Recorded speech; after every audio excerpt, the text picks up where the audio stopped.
Good morning and welcome to the weekend edition of Your Morning. The final weekend of meteorological summer. Oh my goodness. Listen, this summer we've talked about a lot of different things, including this new warning about a rare disease detected in ticks across this country. We'll also break down some new rules for property owners that could mean fewer cottages hitting the rental market in the future. But first, as many students get ready to head back to school, we take a look at how to make the transition from summer to the classroom that much easier. Talking back to school, it can stir up big feelings, and you're probably feeling them right now because I said back to school, but also for kids heading back into the classroom and adjusting to a new normal. This transition, we know it can bring anxiety, overstimulation, sometimes resistant, especially for neurodivergent kids or kids who are sensitive to disruption. So how can we as parents and caregivers and adults in their life help? Our next guest has some great tips. We've got parenting expert Vivian Maraki back here to share. Great to have you back. Oh, it's so good to be back. So what does nervous system overload look like in kids? Because I think sometimes this can show up as bad behavior, or what we would call bad behavior, but you say that these are actually signals. Mm-hmm. Yes, they're absolutely signals. Sometimes the overload is the nervous system acting out, and it can show up in different ways, not just panic or overwhelm, but sometimes shutdown, meltdowns, irritability, even stomach aches or refusal to go to school. And the important thing is to look at those as signals, because that's them signaling to us, because they don't always know what's going on and they don't always have the vocabulary to say, there's something going on and I feel overwhelmed and I don't know what to do with it. So the most important thing is to support them through it, not punish, but actually to create space for them to explore that with you, for you to say, it's okay and I'm here with you. One of the greatest things I ever learned as a parent was, like, most of the time I don't even know what's going on with my own body. How are they supposed to know that? And that empathy really changes how you approach situations like this. It absolutely can. We know that back to school is a big shift in schedule. I think for a lot of people, it's like earlier bedtimes, it's earlier wake-ups, and then having to be back on a calendar and a really routine scheduled. So this can be especially disruptive for kids who are neurodivergent or for sensitive children. How do we help support kids who might need a little more extra TLC? Mm-hmm. So the way that I think, just to simplify it the most, is transitions are best supported with more time, more space, and more rhythm. And so it's about reintroducing those rhythms earlier. So it might be looking at maybe the week or two before school, bringing in some of the routines, like taking that walk to that school, the similar walk that you would do, spending some time at the playground if they're younger kids, reintroducing lunch boxes, perhaps, just to get them used to eating from a lunchbox again. Some of these things, recognizing that can't always be done, but it's what you can do, and giving more space and time. And then once school starts, it's actually the same thing. It's not overbooking your schedule, because it can get really busy with after-school activities. Just taking a little bit of your foot off the gas in that regard and giving them the space where they can come home and have a safe place and a soft place to land, and help them co-regulate and say, I'm here. I love that. How many times have we all said to a kid, be brave? I mean, I've said it a lot. You say that this can backfire. So how so? Yeah, so it's always with good intentions that we say be brave, and it sounds really encouraging. But in reality, what it can actually signal is, it's not okay feeling what you're feeling right now. I want you to show me this other thing, that your anxiety or your fear is misplaced. In actuality, it's not, especially for a child. And the interesting thing is that when we support them in co-regulation and we say instead, I understand this is hard. I can see that you're nervous or you're afraid, and I'm right here. You got this. It's so different. Oh you're probably the way it landed. Made me want to cry. Yeah. I was like, yes, you are here with me. Thank you. Oh, I love that. Yeah, it's just different. Such a simple shift there. Yeah. Okay, so you've got a 30-second ritual to calm nerves at the door. Walk us through what this looks like. Yeah, so I actually have a lot of rituals. I'll share one or two. One of them I call the anchor hug. So you get down on their level and you ask them, would a hug help? Or you ask them, would you like a hug? And then you hug them, but not like a normal hug, but you squeeze right around their chest. And what this does is it helps to trigger the parasympathetic nerve system to help to de-escalate and calm them down. Another really simple one is simply put your hands up like this, have them press against your hand, or even them go like this. They can do it themselves. And this is a somatic practice that helps to bring more regulation and a feeling of safety and stability. So really simple. I love that. We do that pushing hand one after school with one of my kids, who just often comes home feeling really like tangled up inside, and helping him to just push and work hard calms that down a little bit. Yeah. chills them out. I know it varies kid to kid, but is there a general time frame that parents can kind of hold in their back pocket of like, okay, we're through the routine and now things feel normal? What's like the end line there? Yeah, so I think that the main thing to remember here is every child is going to be different, every family is going to be different. There really isn't a generalized expectation, but at the same time, I think what's important is knowing what's best for your family and when you feel like you've exceeded your own threshold of support. And if you do, then go get that extra support. It could be a couple weeks for some families, but for some it could be even months. And I think when we're starting to look at months, it may be time to get some extra support to help, bring in other strategies to help your child adjust. Yeah. Amazing. Parenting expert Vivian Maraki, thank you so much for your tips today. My pleasure. Coming up, the gadgets and tech gear that could make heading back to class that much easier. This turns into an ergonomic station for you to then use your computer. Shut You've the got front door. It's like a little isn't it Transformer great? action happening We've here. got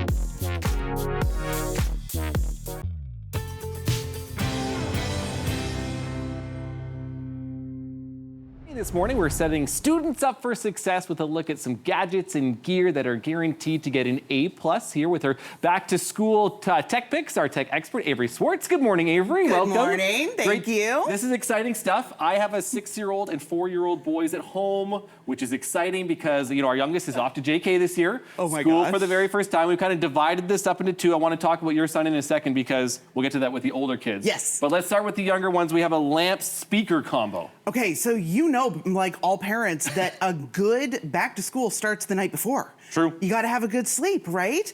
Look at this adorable little thing. This is from IKEA. This is called the Vapabee Penguin, and I'm just going to pick it up right here to show you just how cute this is. It's got the little handle. Look, you can just like hold on to it. Hang on to it, So and it can hang from stuff. it's a light, so we can switch between the green light, kind of a whiter light, and then off. And then it's also a Bluetooth speaker. So put on the white noise, put on a bedtime story, and then your kid can just hang on to it, take it to the bathroom with them if they need to. And then it just goes Amazing. back on the charging, which means a good night's sleep, hopefully means a better back to school. Yeah, and we have to do, it's so important for kids too, part of the routine, having the lights if they need it and otherwise. So Yeah. I love that one. Let's get into the next one too, which I'm very excited to hear about too. First Kindle for kids. This is the first Kindle for kids, and what I love so much about this one is also it's in color. Oh. And that's important for kids because kids read a lot of comic books, Very graphic true. novels, picture books. Our oldest is into Dogman right now. Oh. So Dogman, the graphic novels and part of it is You've like got huge. dozens and dozens of books in your future. And so that's why you need something like the Amazon Color Soft for Kids.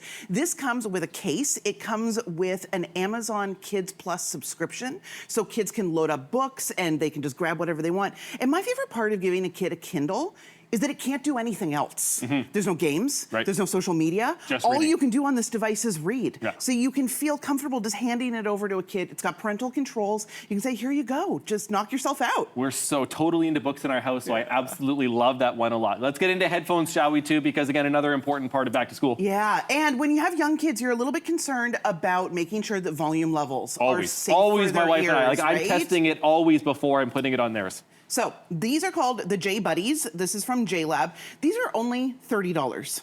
What? I know. Really? I know. These Wow. are great headphones. You can use them in wired and wireless. They've got these really nice cloud foam supports in the ear area, and they tap out at 85 decibels, which means you cannot hurt a child's eardrums with these headphones. At that price point, know. too. That is It's so incredible. good. Great stuff. Okay, so Yeah. that's younger kids. Let's Yeah. move on to the older kids. Yes. And come with me just a little bit this Yeah. way because Okay. if you have a university, I've now gotta show your you son this. is off to... My daughter is off Daughter, to high sorry. school. Off to high school. Grade 9 this year. Oh, it's how's a that big feel, one. Mom? Oh, it's a lot. It is a lot. Yeah. So if you have a high school, university student getting Yeah. organized, what do we have? Okay, so this looks like a book, doesn't it? Yep. But it's not. This is your companion for going out and being at the library, being out and about. I'm going to show you what this does, Matt. Okay. So check this out. We're going to pop this out. Whoa. We've got a keyboard. We've got a trackpad. And then watch this.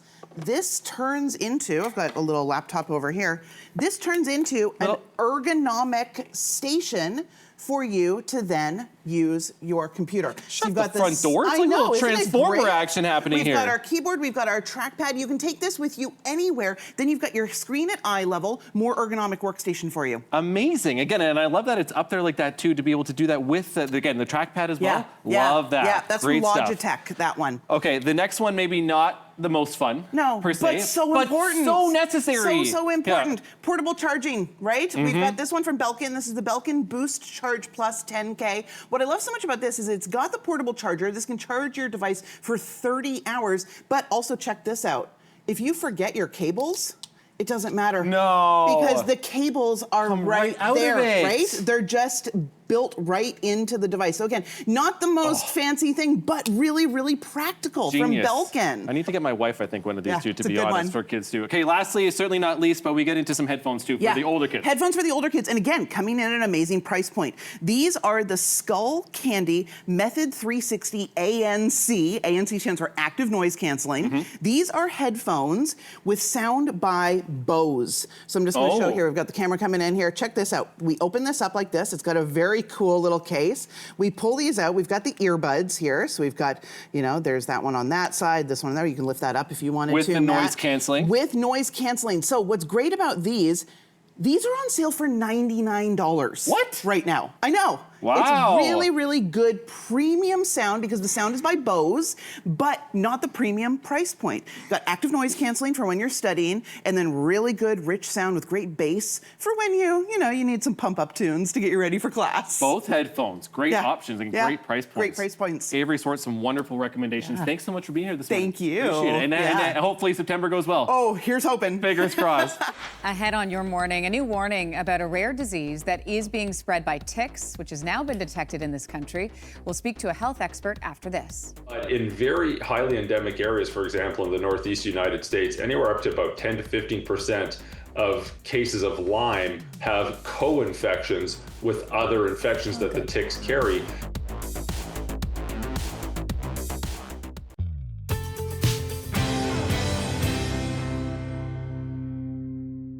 New rules in Ontario may mean fewer cottage rentals in the future. Several townships in Ontario's popular cottage country areas have brought in new licensing rules for short-term rentals with fees and limits and complex administrative process. And some cottage owners say these new rules make it too complicated and costly to list their properties for rent. So joining us for a look at how it's affecting his business is JT Lowe's, owner of All Season Cottage Rentals in Haliburton, Ontario. Welcome to the show. Good morning. Thanks for having me. First of all, how are these new rules affecting you? It's had a big impact. Our inventory of cottages has reduced by a little over 50% this year. So we've lost just over half of our owners. And it's a trend we're seeing across the market up here. And what are they saying to you about why they've pulled their listings? Most of them have pulled strictly expressly because of the short-term rental bylaw, combination of costs and just complexity of the program. Municipalities say they put in these rules to enforce building regulations, fire codes, and other aspects mostly to do with safety. What do you think of that? I think it's a good idea. There is, good parts of the bylaw. I'm not against short-term rental licensing. There are some good aspects to that, especially for controlling problem properties and giving municipalities a mechanism to kind of get those problem properties out of the market. But the devil's in the details, and just it's too expensive when you add up the cost of licensing and additional fees that go along with it, and an overly complex process to apply for a license. For people who don't have a cottage that they rent out, what is a problem property? A problem property would be a 3-bedroom cottage where the owner allows 16 people in, it's 20-year-olds having a party, music all night, Right. Issues such as that. Cottage rentals in Haliburton, I understand, are listed on Airbnb anywhere from around $200 to $500 a night. The fee, I understand, is $500. The municipal fee is $500. So is it the new fees that are too prohibitive, or is it something more? It is. The initial fee is $500 for a license. There's other additional fees. For example, if you don't own your shore allowance, there's another $750 annual fee and extra insurance you have to acquire. What I'm finding is the investment owners on Airbnb are still renting. It's a palatable cost. They spread over dozens and dozens of bookings. The most impacted are families that only rent a handful of weeks each year to, pay for upgrades to the cottage, new docks, decks, that kind of thing. Has the municipality of Haliburton said how they're going to monitor these new rules? I know they've put them in place and they put in the fees, but are they actually going to monitor them? Well, and that's the big question. There's bylaws out there currently before the licensing program came into place to deal with 99% of the issues. The problem is they're not being enforced. So, that's a good question on how well they'll be able to enforce these new rules. So you are living in the middle of this. You're hearing from cottage owners. You're watching inventory go down by, I think you said 50%. What's the solution in your opinion? I think the solution is just for municipalities to work with professionals such as us to shape and mold the bylaw into something that both achieves their goals and at the same time is palatable by cottage owners. JT Lowe's, owner of All Season Cottage Renters in Haliburton. Thanks for coming on this morning. Appreciate it.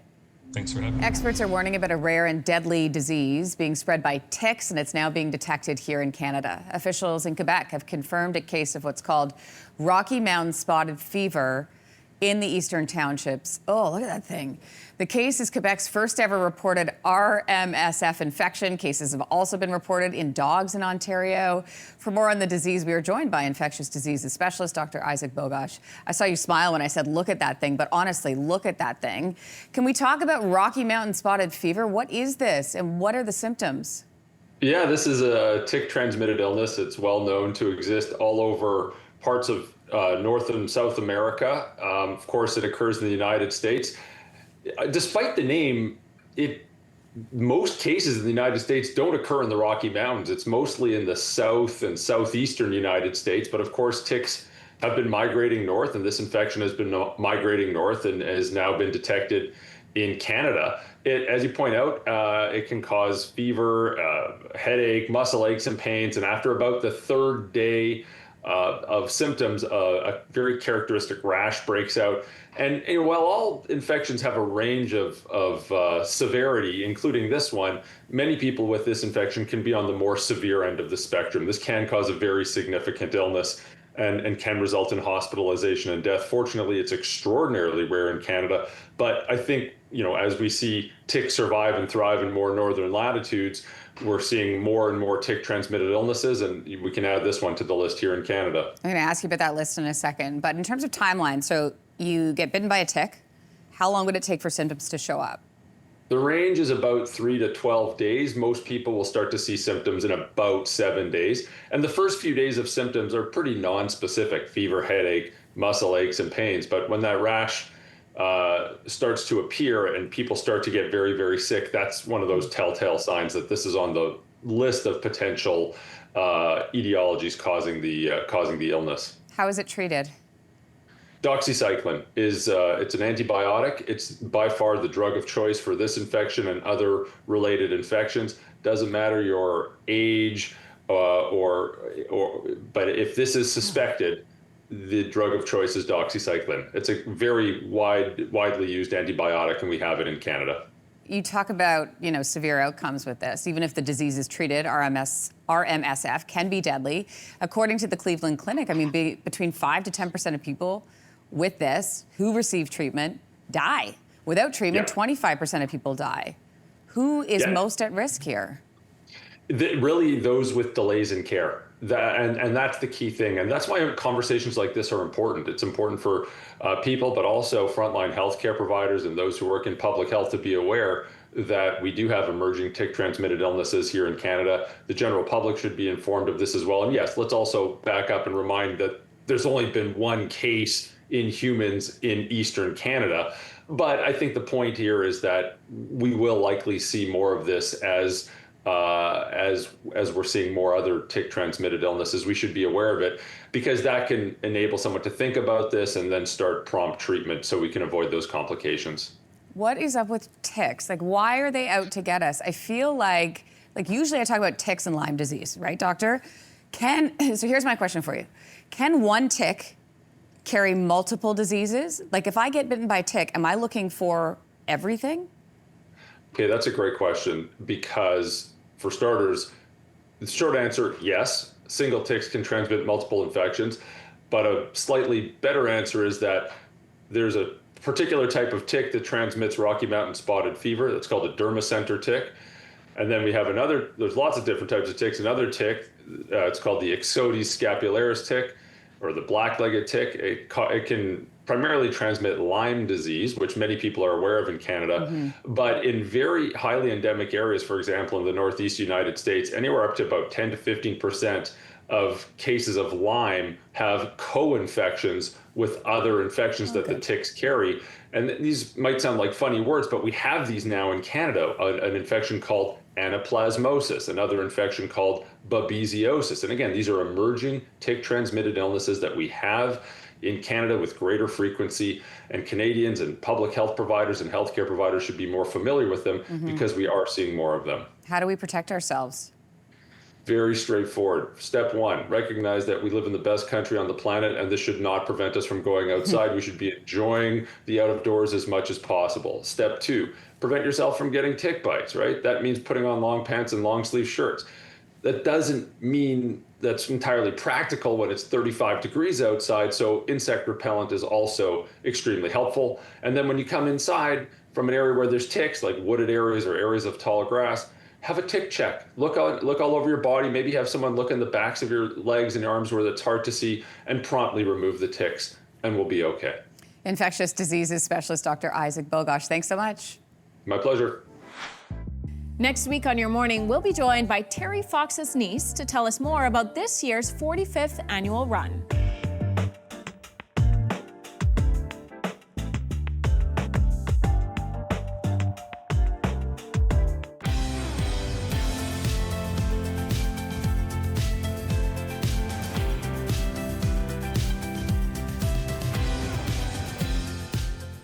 Welcome back to the weekend edition of Your Morning. We've got some great conversations coming up. Yeah, just ahead here on the show, we have ideas for work outfits as more people head back to the office full time. And we'll show you how to use some healthy ingredients in your breakfast without sacrificing flavor. Oh, speaking of flavor, find out how you can keep your herb garden thriving as we head into the fall. But first, we officially kicked off season 10 of our show with our friend Mary Berg. We are officially kicking off season 10 of Your Morning today. And to set the tone for the season, we are celebrating with our good friend, Mary Berg. Mary was our first ever food segment on the show. Oh my God, it's good to see you. Oh my gosh, congratulations on season 10. Can you believe So it? exciting. You know, we had other firsts with you, right? You launched your cookbook on our show. Yes, I Remember did. that? Anyway, we are going to have you recreate some of your original recipes from season 1, which is lots of fun. I am thrilled about this 10-year-old recipe. Let's see how it goes. Yeah. And a reminder, the QR code's on the screen, so you can scan that. Awesome. Okay, before we get down to business, though, should we take a look back? I mean, when you think about so much has changed since season 1, including how we look, and all of that. And I mean, you won MasterChef Canada, right? And now you have your own show. I mean, so much has changed in your life as well. Should we take a look back? I am scared, but let's do it. Okay, let's do it. All right, here to share some of the recipes that will take your end of Summer Bash to the next level is the winner of MasterChef Canada Season 3, Mary Berg. Good to see you. Good to see you too. Thank you so much for having me. I can't believe we're here already at the end of the summer. There's so much to talk about here. Obviously, Melissa Grello is with us at that time. You look like your mom. I literally do. Thank you so much. Myra Berg. Shout out to Myra Berg. Shout out to Myra. What a delight. I specifically, though, wore orange today because I was like, I remembered what I wore because I agonized over picking out that outfit. Oh my gosh. Yeah. Do you remember how you felt that day, too? Oh, terrified. Yeah? I think I blacked out. I don't remember it. I know that right as soon as we ended that segment, though, I went and booked my wedding venue. So No that's way. also saying I'm coming up to a good anniversary, too, which is very exciting. Big day. Yeah. Well, listen, from the very first day, you've always fed us so well. And in 2016, you made us bruschetta with goat cheese. Yes. So this is your 2025 version. Yes. Where do we start? Okay, so I'm very excited about this. I'm not fully over goat's cheese, but I'm more pro ricotta right now. So we're gonna swap those two things out, which is gonna be really, really delicious. But the first thing we wanna do is get to work on like a late summer veg kind of topping. Because it's like vegetables right now are so good and tasty. So we've got a pan here. You can also do this on your barbecue. This is over about medium-high heat. If you were doing it over your barbecue, put obviously like a cast iron on the grill, close the lid, let it heat up real good. Okay. But we're gonna add in a couple tablespoons of my favorite ingredient, which is butter, of course. Then I'm gonna go in with about 2 cups, which is about 2 ears of corn that I've removed the kernels off of.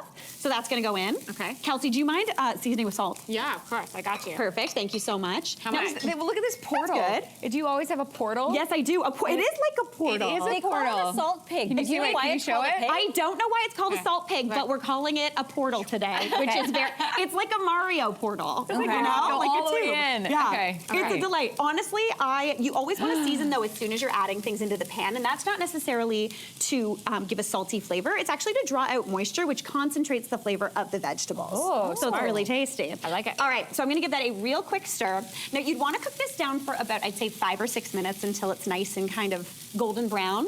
Lindsay, I see you eyeing I was like, she's going in. I know you want me to Guys, help. I forget that there's so much help on this There's show. It's so always nice. helping. So while always Lindsay's doing helping. that, let's make the ricotta. Yeah, let's do the ricotta. Okay, so I've got a little food processor here. You could do this with a whisk, though. I've got about a cup of ricotta cheese here, just the fresh ricotta that you're feeling. You get in kind of the deli section near the hummus. Yeah. Then I'm going to go in with half a cup of Parmigiano Reggiano. You could also do pecorino. Season that up with some salt. You could also do a little bit of pepper. A few tablespoons of olive oil. Yum. This is when we do this, though. We take the lid off. And we just go for it. And we just go for it. Yeah, get it in because that's there. what we want. Okay. And then we're just going to whip that up. Now, while I'm doing this, do you mind adding the garlic into that pan? Into the veggies. Into the veggies. Wait.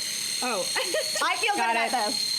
All right, just get that nice and whippy until it's soft and lovely. Then what we're gonna do is get a little bit of this ricotta mixture, and you just smear it all over some grilled ciabatta. Yeah, you do. Yeah, you do. Now, if we want, we could go with the fresher veggie, but if you want, you also have them cooked down here. What would you prefer? Let's do the Cook down. cook down. Let's do it. All Cook right, continue to work. Anne-Marie, would you pass over some plates? We've got some yes, I delicious can. tomatoes. Pop a little bit of herbage on there as well, and you are in for an absolute treat. I'm Love the thrilled about herbage. this. Okay. Okay, now I know we have no time, but we have a beverage. We have to have a beverage. Yes. Lindsay, do you mind plating I'll up? do this. Okay, Okay, perfect. thanks. I Thanks, love Linz. this. I'm here to work. Guys, your morning pace, it's different. I love it. So fast. Okay, so for this beverage, we're switching up. I did like a kombucha sangria before, but we're gonna do a smoky, delicious kind of peach sangria. So we've grilled some peaches. We've also grilled some jalapenos. So give that a little bit of a chop for me. Like chop or like a slice? Like a slice, like Okay. a slice. Okay. And we're gonna throw those on into this pitcher. Now, in this pitcher, since we're celebrating, there is not just wine in this pitcher. Oh, okay. There is also a little bit of rum. There's also a little bit of orange liqueur. There's also some soda water. Am I throwing all this in? Yeah, we're chucking it in. And then, I'm gonna do this because I feel like you ladies deserve a round of applause. We're gonna add some nice herbs in, but to give them a ton of flavor, you get them, you give them a clap. Oh, Give them that a release clap. all the oils? What Is that the deal? Exactly. Chuck those in. You're gonna get a ton of flavor from those herbs. We've got some jalapenos in there as well. Seeds and all. Seeds and all. We want that little bit of spice. I'm gonna go in, let this marinate for a little bit.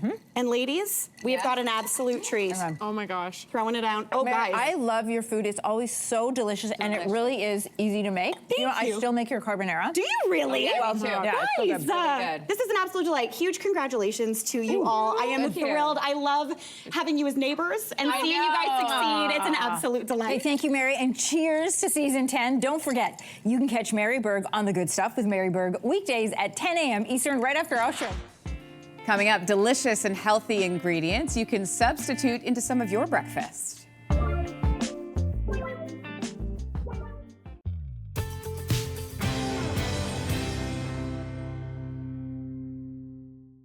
Summer is not the only season for growing your garden, everybody. There are many species of plants, specifically cold-tolerant herbs, that actually thrive in cooler temperatures. But it takes a bit of work to keep them looking lush, let's say. Gardening expert Jen Reynolds is here with tips this morning for growing herbs that flourish as we head into the fall. How are you? I'm great. How are you? This looks so beautiful. And by the way, as soon as I walked over, Jen, you're like, just smell this. It took me a second, and then poof, it's absolutely beautiful. So what types of herbs should we focused on planting this season?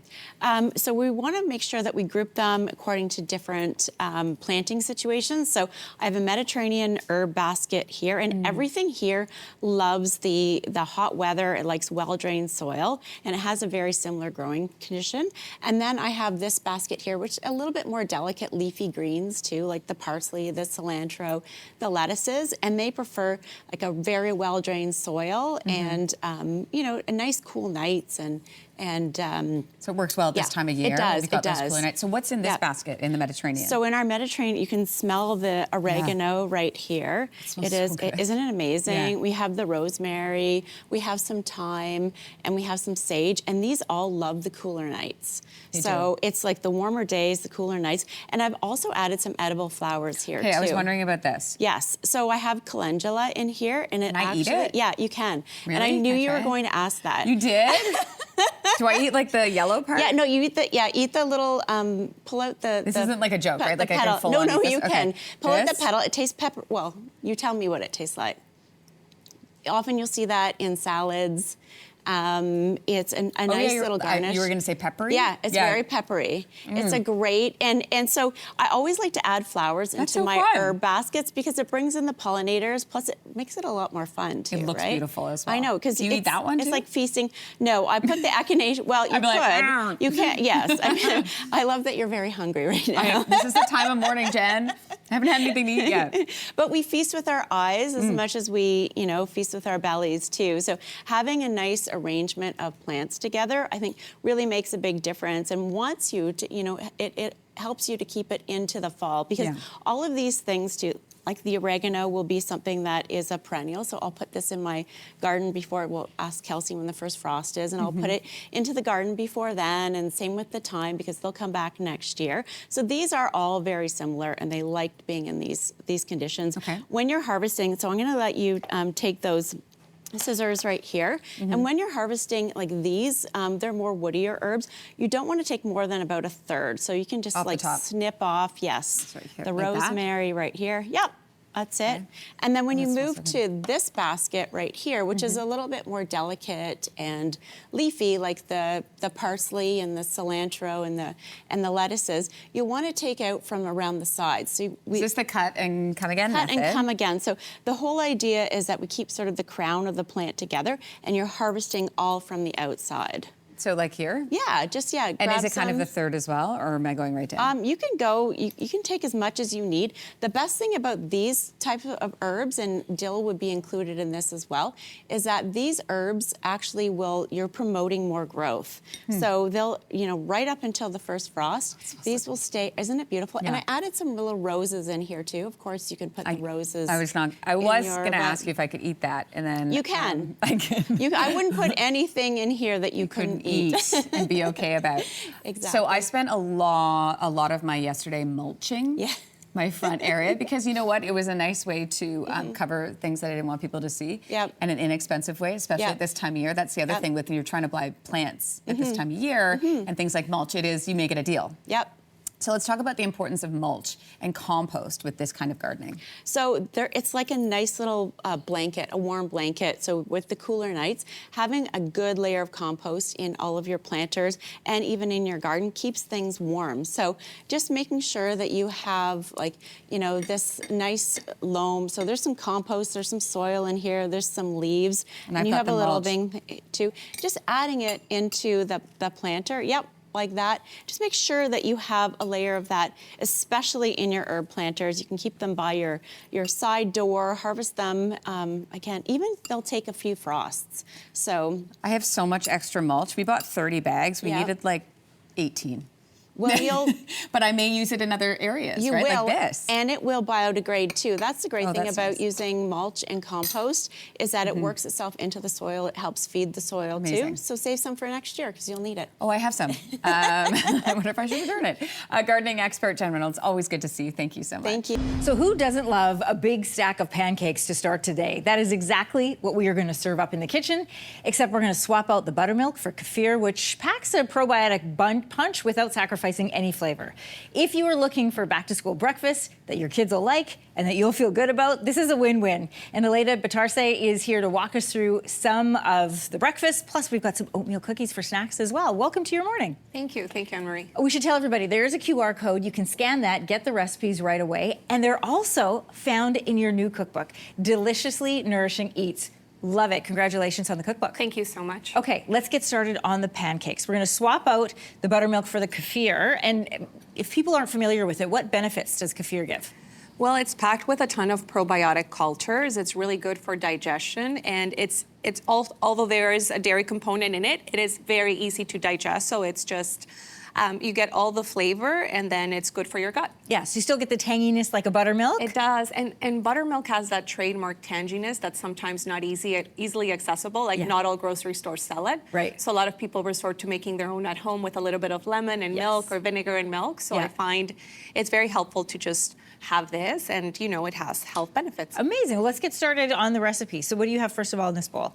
So this bowl has oat flour, which is something I really love to use for pancakes. It's a really affordable gluten-free flour, as long as you get gluten-free certified oats. Okay. And then we're going to mix it with some baking powder.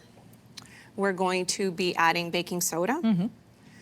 A little bit of sea salt. It always helps balance off the flavor. This is cinnamon. Always, yes. Always got to put that in. And then these pancakes are refined sugar-free, so this is coconut sugar, Oh, great. which is lower in the glycemic index, which means that your body doesn't absorb it the same way that it would with natural sugar. So you don't get those hunger pains. So can you swap that directly one-to-one with either a brown sugar or a white sugar? You can. Okay, Yes. great. It's a great substitute. I bake a lot with coconut sugar, and it's great on these pancakes.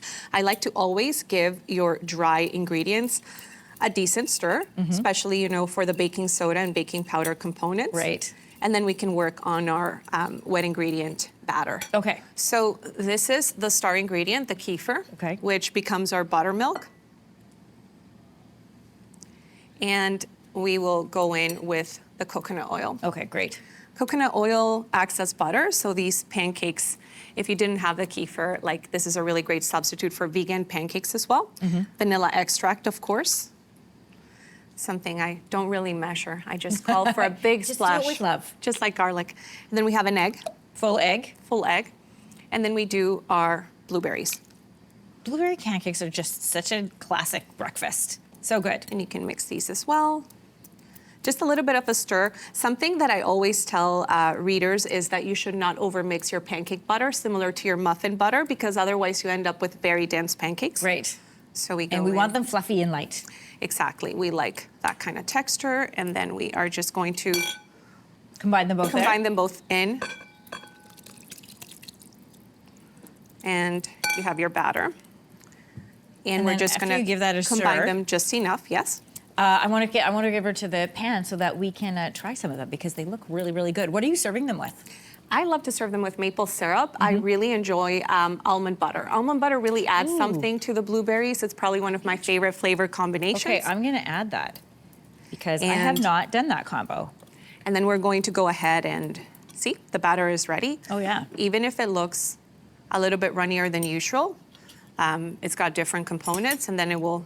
Does that change how we cook it later? Or? Not really. It will actually cook a little bit faster because it's less dense than your good to know. average pancake. This is great So- with the almond butter. Isn't it good? I love them with almond butter, blueberries. You can also do raspberries or strawberries, Oh my whichever goodness. one is in season. Do you know what? I don't know why I've never tried that before, but I will There from you now go. on because it's really good and a little less sweet than the syrup. While we're letting those cook, can we talk about these cookies here? Because they're also a really course. healthy, health-filled snack that we would feel good about feeding the kids while I eat these. So these cookies are my honey tahini cookies, and they are just perfect for lunch boxes. They are one of those cookies that has a very unique flavor profile. So tahini is not an ingredient that you would typically find in cookies, but they lend a lot of nuttiness. It's almost like a peanut butter or an almond butter component, and they also add nice density and viscosity. So They're really good. I'm glad you like them. A reminder to everybody about scanning the QR code. These are great. I would feel good about putting these in a lunch or serving them after school. They're a really great snack. Delicious. Thank you. I'm glad you like them. I'll have one too. Okay, good. Cheers. Just a reminder, I love that you're going to eat with me. So course. scan the QR code. You're going to get a bunch of the recipes. And a reminder, they are all found in the Deliciously Nourishing Eats cookbook. Thanks for being with us this morning. Thank you for having me. Thanks It's for a breakfast. pleasure.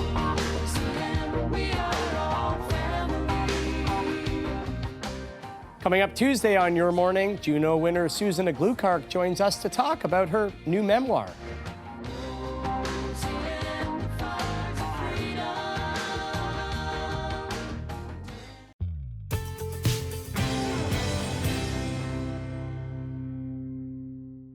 Many Canadians are now heading back to the office full time, which means 5 outfits to plan every single week. Exciting for some people. Some people think it's quite stressful, right? And while it may be hard to part with, your yoga pants and your hoodies, we're going to help you find the perfect outfit so it's not stressful for heading back to work this fall. So ideas on what to wear. I'm joined by style expert Alexis Hahn. So good to see you. Thanks for having me. And you did give like a woo-oo because this is exciting for you. It would be stressful for me. That was half a stressful woohoo, because I understand I have so many friends that are like, Alexis, what do I wear? I know. I think 5 days of outfits per week, especially if you're not used to it. Yeah. It is stressful and you almost have to build your closet again. But I want people to get inspired, so I want them to look to the magazines and Instagram and see what trends are out there. But I also want you to keep in mind that personal style is very big right now. So if you see stuff, don't rush out and buy everything, every trend that you see. Really pick the ones that will work for you and buy pieces that do double duty. I think that's another thing. Key. If it's just going to work for your work life and you can't dress it down a bit, you might want to leave it and then find something a little bit more easier to dress up and dress And when down. you talk about trends, off camera, you're telling me it's kind of like a buffet, right? Think about it as a buffet. You've got all the trends lined up, and you don't want to throw everything on your plate because you're going to end up stuff that doesn't match, that doesn't feel like you. It's going to end up in your closet, you know, not being worn. So when you're going through that buffet of trends, just pick the ones that you really are craving. I know, because my problem is, like, I'm at the buffet and all of a sudden I'm picking like the steak and then I hit the strawberries and I'm like, this is not working. It doesn't go together. Same with clothes. That's a good way to look at it. I know. So you're going to give us some ideas right now. What's so fun, we've got our colleagues here at Your Morning modeling for us. So first up, Paloma. Hi, Paloma. She is in the one and done outfit. So tell us about what her look is all about. I'm a mom, okay, I have 2 kids, and I feel like one and dones are something that you need to fill your wardrobe with. So one and done can be a dress. What I love about this one, it's from Zara. It's so cute. $79. But a lot of people default to black. So I want to show other colors throughout the fall season. You can kind of look at the tree colors. So you can see like the beautiful forest green. If this was a burnt orange, would work really well. But why it also works as a one and done is it comes already with the hardware. So the belt's attached. Yep. You don't have to think about what belt to add to it. It's got the beautiful button, so you don't need to add jewelry to it. So it really does the work for you, especially if you're in a rush in the morning. And then just pairing with these beautiful soft fall colors, you don't always have to go again to like a stark black bag. I think this beautiful olive green bag is really going to match well with navies, with grays, with greens, that kind of thing. So it's a really nice neutral as well. And then I love for the office, closed toe, of course. This is the cutest shoe, by the way. It looks comfortable. Is it comfortable? It's a lower heel. It's cute. from Zara, but on TikTok right now, people are arguing, can you wear like open toes or closed toes to the office? Closed toes. Okay. 100%. I feel like I knew that. You need to cover the toes, but I think it's just a really nice outfit. It also speaks, if you're going to talk about trends quickly, this is a utility trend, so it has that kind of cargo army green jacket kind of feel to it, so it adds edge to any look. Yeah. This is a shoe that's like a mullet. It's like business in the front, party in the back. Paloma, I love it. Thanks so much. You look fantastic. Thank you. All right, next up, Julia. She's having a bit of an animal print moment. Hi, Julia. You look great. Walk us through. Well, I think that it's nice to show prints, but sometimes we see the floral on in the summer, so how do you transition that to fall? So I think animal print is a great way to do that. Adds a lot of personality, like instantly to an outfit. Like she walked over, we're like, wow. A lot of the attention goes to the skirt. So how you do that is just pair it back with classic. So I love a classic tailored vest. This can be worn with jeans on the weekend. This can be worn with a turtleneck underneath. So there's a lot of different versatility options in styling. And then the skirt, being that bright contrast kind of brown and white, makes a big statement, but it's not too busy and it still feels powerful. It's really, really pretty. Print. You look great. Feel good? Oh, Julia, thank you.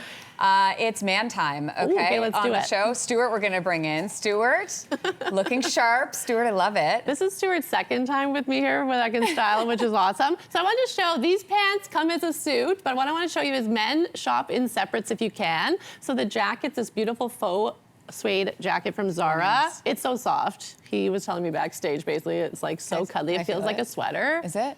Do you have to have special, how do you wash that thing? Oh, I'm so bad with that. That's another conversation. Don't throw that in a washing machine. Let's say dry clean only. Got it. But a lot of times like this, you can just buy a cheap spray, give it a quick spray at the beginning of the season, it's gonna last you. And I wanted to show you that color for men for the office is back in a big way. So I love that bright blue on him. I love the blue pants. It has texture to it as well. And then instead of going for your classic black shoe, I always say the first shoe you should get as a guy is a brown shoe. It just has more versatility because it pairs nicely with the navies, with the blacks, with the grays, kind of gives it more. With black, it might kind of feel too dark with a lot of outfits. These are from Winners, great price. I always love to check out their shoe section. And again, it's like a nice kind of faux leather, easy to wear. It's almost like a sneaker. It looks great and probably feels good too. Yeah, it looks great. Let's bring all our looks back in, Paloma and Julia and Stuart. Also, side note, all of you know how to model. I know. Like look at you. They're just like, boom. They're like in it. You guys look great. Alexis, thanks so much for coming fun. in. Great job, everybody. That's all for us today at Your Morning Weekend. Don't forget, you can scan these QR codes for the Your Morning newsletter and to listen to more conversations on Your Morning, the podcast. And that's all free of charge, by It the is way. all free, Teddy. There you go. And we have another great week coming up. Monday, more from the best of Your Morning for our long weekend holiday show. On Tuesday, we're into TIFF season, so we're going to check out the new short film Demons, which will make its world premiere. And on Wednesday, this is awesome. We'll look ahead to this year's 45th edition of the Terry Fox Run. Thursday, are you ready for some football? We're going to get set for the new NFL season. And then on Friday, find out more about a health literacy program. This was created by youth and doctors. Sounds like a great week ahead. Enjoy the rest of your long weekend.